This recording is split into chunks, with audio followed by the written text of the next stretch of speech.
اعوذ باللہ من الشیطان الرجیم بسم اللہ الرحمن الرحیم کذبت قوم لوط المرسلین اذ قال لهم اخوهم لوط الا تتقون انی لکم رسول امین فاتقوا اللہ واطیعون وما اسألکم علیہ من اجر ان اجری الا علی رب العالمین اتأتون الذکران من العالمین وتذرون ما خلق لكم ربكم من أزواجكم بل أنتم قوم عادون قالوا لئن لم تنته يا لوط لتكونن من المخرجين قال إني لعملكم من القالين۔ جھٹلایا قوم لوط نے پیغمبروں کو، اذ قال لهم جب کہا ان کو ان کے بھائی حضرت لوط نے، الا تتقون کہ تم بچتے نہیں ہو، انی لکم رسول امین بے شک میں ہوں تمہارے لیے رسول امانت دار، فاتقوا اللہ پس تم اللہ سے ڈرو، واطیعون اور میری اطاعت کرو، وما اسألکم علیہ من اجر اور نہیں میں تم سے سوال کرتا اس پر اجرت کا، ان اجری الا علی رب العالمین نہیں ہے میری اجرت مگر رب العالمین پر، اتأتون الذکران کیا تم دوڑتے ہو مردوں پر،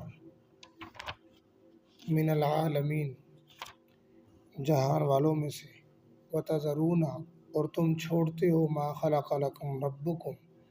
اس کو جو پیدا کی تمہارے لیے تمہارے رب نے، من ازواجکم تمہاری بیویاں،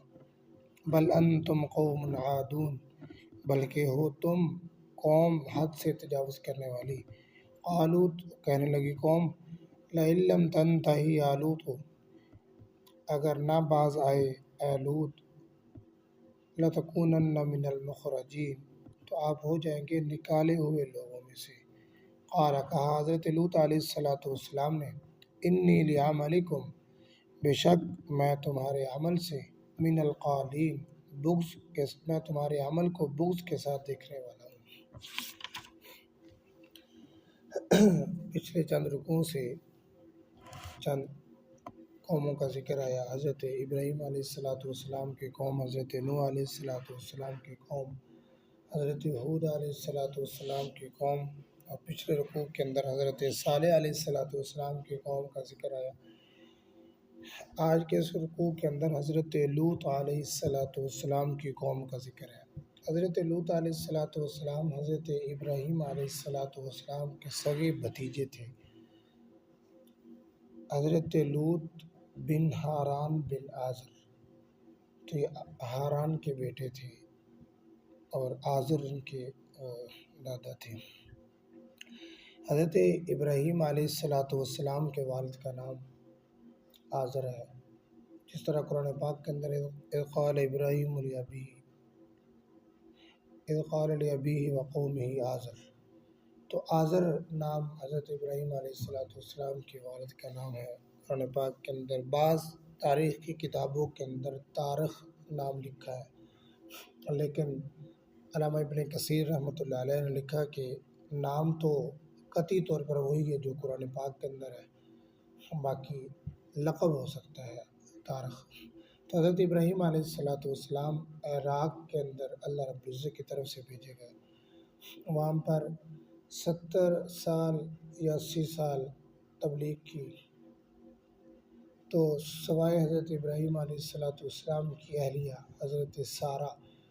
ان کے علاوہ کسی نے اسلام قبول نہیں کیا، تو حکم ملا کہ آپ ملک شام کی طرف ہجرت کرو، تو حضرت ابراہیم علیہ السلام نے پھر عراق سے پھر ملک شام کی طرف ہجرت کی، جس کے اندر حضرت سارہ اور حضرت لوط جو کہ حضرت ابراہیم علیہ السلام کے بھتیجے تھے یہ ساتھ تھے۔ تو وہاں پر ایک بستی ایک شہر تھا سدوم، بہت بڑا شہر تھا، منڈی بھی کہلاتا تھا، تو حضرت لوط علیہ السلام کو اللہ رب العزت کی طرف سے حکم ہوا کہ آپ نے یہاں ٹھہرنا۔ اس شہر والوں کے لیے اور اس کے آس پاس جو بستیاں تھیں ان کے لیے پھر اللہ رب العزت نے حضرت لوط علیہ السلام کو پیغمبر مقرر فرمایا۔ پیغمبر جب بڑے تو ابتداً قوم نے ظاہراً جب دعوت نہیں دی تھی تو اعمال کی طرف دیکھ کر، حالات کی طرف دیکھ کر، کردار کی طرف دیکھ کر جگہ بھی دی اور اس کے ساتھ ساتھ رشتہ بھی دیا حضرت لوط علیہ السلام کو، چونکہ اس وقت غیر مسلم تھے، تو جو حضرت لوط علیہ السلام کا نکاح جس عورت کے ساتھ ہوا تو وہ بھی کافرہ تھی، غیر مسلم تھی، اور اس وقت کافر کے ساتھ نکاح کرنا بھی جائز تھا۔ ابتداء اسلام کے اندر بھی کم و بیش 16 سال تک کافروں کے ساتھ مسلمانوں کا نکاح جائز رہا۔ آپ نے سنا پڑا کہ رسول اللہ صلی اللہ علیہ وسلم کی 3 بیٹیاں حضرت زینب، حضرت رقیہ، حضرت ام کلثوم رضی اللہ تعالیٰ عنہما، یہ تینوں یہ کافروں کے نکاح میں تھی، چونکہ ابتداء نکاح کافروں کے ساتھ جائز تھا۔ حضرت ابوبکر صدیق رضی اللہ تعالیٰ عنہ کا نکاح خود حضرت ابوبکر صدیق کا نکاح ام بکر کے ساتھ ہوا،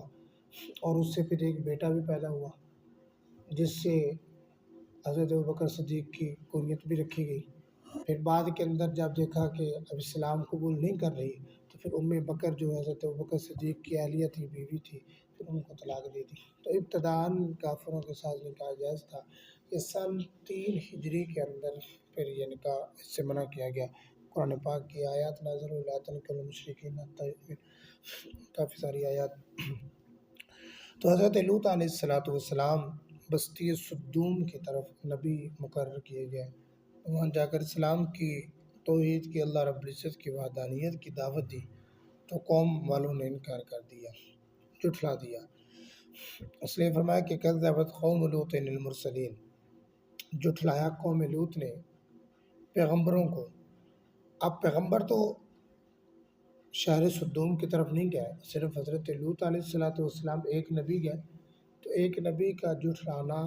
گویا کہ تمام پیغمبروں کا جھٹلانا ہے، کیونکہ تمام پیغمبروں کا موقف اور اصول بنیاد سب کی ایک ہی ہے کہ یا قوم اعبدوا اللہ ما لکم من الہ غیرہ،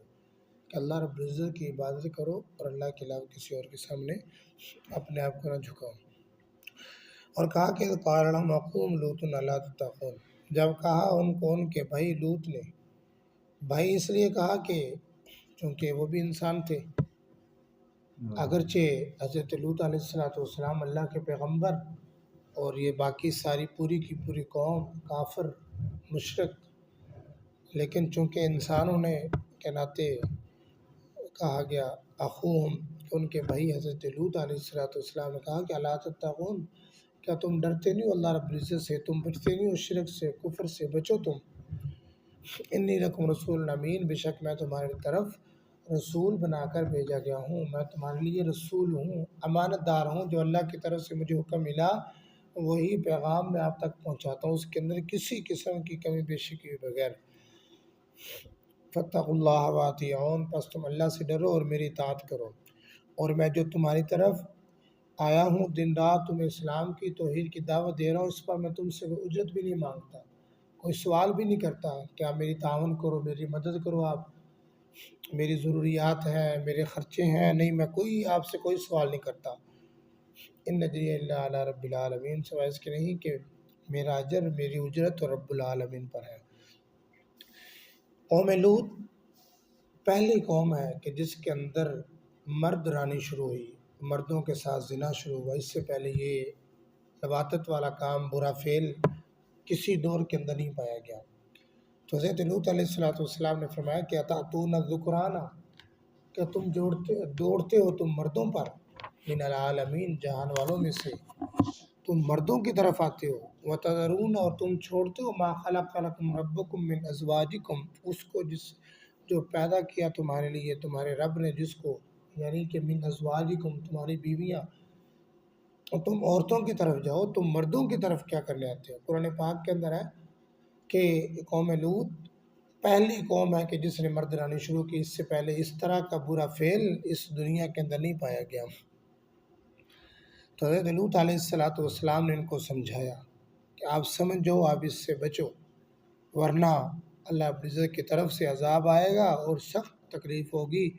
اور یہ ایسا کام ہے کہ بل انتم قوم عادون، کہ تم حد سے تجاوز کر رہے ہو، تم اللہ کی حدود کو کراس کر رہے ہو، اللہ کی جو حدیں ہیں ان کو تم توڑ رہے ہو۔ تو چاہیے تو یہ تھا کہ قوم بات کو مان لیتی اور راہ راست پہ آ جاتی، لیکن انہوں نے آگے سے کیا جواب دیا، قالو تو قوم کہنے لگی لَلَّمْ تَنْتَهِ اگر آپ باز نہ آئے یا لوط و لوط لَتَكُونَنَّ مِنَ الْمُخْرَجِينَ پھر آپ ہو جائیں گے نکالے ہوئے لوگوں میں سے، پھر ہم آپ کو شہر سے نکال دیں گے، پھر ہم اپنے علاقے سے تمہیں نکال دیں گے۔ تو حضرت لوط علیہ السلام نے جب یہ رویہ دیکھا کہ اب ہاتھ سے گناہ کو نہیں روکا جا سکتا، زبان سے روکنے کی کوشش کی، نہیں باز آئے، تو پھر حضرت لوط علیہ السلام نے کہا کہ قال انی لعملکم من القالین، بے شک میں تمہارے عمل سے بغض رکھنے والا ہوں، بغض کے ساتھ میں تمہارے عمل کو دیکھنے والا ہوں، میں تمہارے عمل سے میں نفرت کرنے والا ہوں، میں تمہارے ساتھ نہیں ہوں، یہ نہیں ہے کہ میں تمہارے ساتھ ہوں۔ حضرت ابو ذر غفاری رضی اللہ عنہ کہتے ہیں نبی اکرم صلی اللہ علیہ وآلہ وسلم سے پوچھا گیا کہ اعمال میں افضل عمل کون سا ہے، تو نبی اکرم صلی اللہ علیہ وآلہ وسلم نے فرمایا کہ تم کسی سے محبت کرو اللہ رب العزت کی رضا کے لیے، اور تم کسی سے نفرت کرو اللہ رب العزت کی رضا کے لیے۔ تو محبت کرو کسی سے کسی کے اچھے اعمال کی وجہ سے، اور تم کسی سے نفرت کرو کسی کے برے اعمال کی وجہ سے۔ اچھے اعمال کی وجہ سے انسان اچھا بن جاتا ہے، برے اعمال کی وجہ سے انسان برا بن جاتا ہے۔ نبی اکرم صلی اللہ علیہ وسلم کے پاس ایک شخص آئے، صحابی رسول آئے، آ کر کہنے لگے یا رسول اللہ قیامت کب آئے گی؟ اللہ کے نبی نے فرمایا آپ نے قیامت کے لیے کیا تیاری کی؟ تو وہ صحابی رسول بڑا پشیمان ہوا، شرمندہ ہوا، اپنے سر کو جھکایا کہ میں نے کیا سوال کر دیا۔ اللہ کے نبی نے شاید محسوس کر لیا، تو صحابی رسول کہنے لگے یا رسول اللہ میرے پاس تو کوئی عمل نہیں ہے، بس فقط اتنا ہے کہ میں اللہ رب العزت سے اور اللہ کے نبی محمد الرسول اللہ صلی اللہ علیہ وسلم سے محبت کرنے والا ہوں، اس کے علاوہ یا رسول اللہ میرے پاس تو کوئی عمل نہیں ہے۔ تو اللہ کے نبی نے فرمایا کہ جو شخص جس کے ساتھ محبت کرے گا دن قیامت کے اسی کے ساتھ ہوگا۔ اب دیکھو کتنی بڑی وہ فضیلت ہے۔ حضرت انس رضی اللہ عنہ کہتے ہیں میں حضرت ابوبکر صدیق کے ساتھ اعمال میں نہیں مل سکتا، حضرت عمر کے ساتھ میں اعمال میں نہیں مل سکتا، لیکن حضرت انس رضی اللہ عنہ فرمایا کرتے تھے میں ابوبکر صدیق سے اتنی محبت کرتا ہوں، میں عمر بن خطاب سے اتنی محبت کرتا ہوں کہ اللہ رب العزت مجھے ان کے قدموں تک پہنچا دے گا۔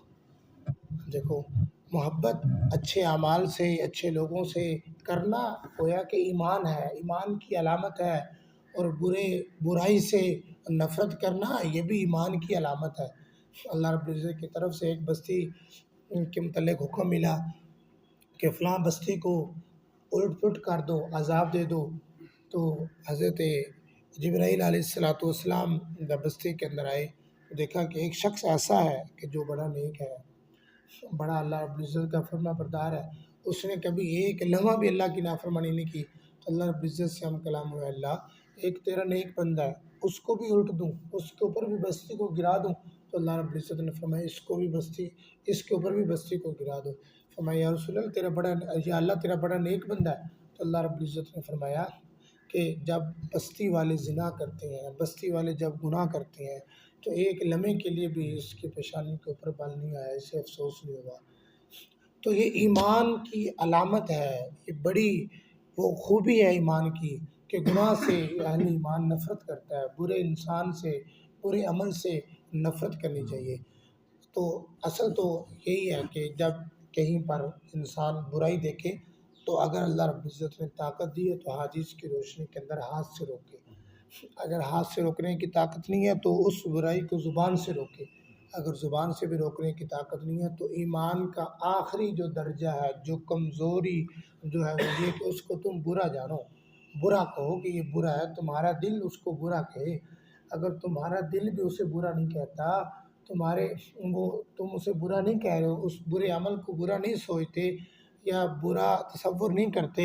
تو فرمایا کہ پھر تمہارے اندر ایک رتی برابر بھی ایمان نہیں ہے، ایمان سے تم خالی ہو۔ پھر تو ہمیں کوشش یہ کرنی چاہیے کہ ہمارے معاشرے کے اندر، ہمارے گھروں کے اندر جب بھی کوئی بھی کمی بیشی ہو فوراً روکیں۔ جب غلطی بڑھ جاتی ہے، جب گناہ بڑھ جاتا ہے پھر اس کو روکنا مشکل ہو جاتا ہے، تو جب گناہ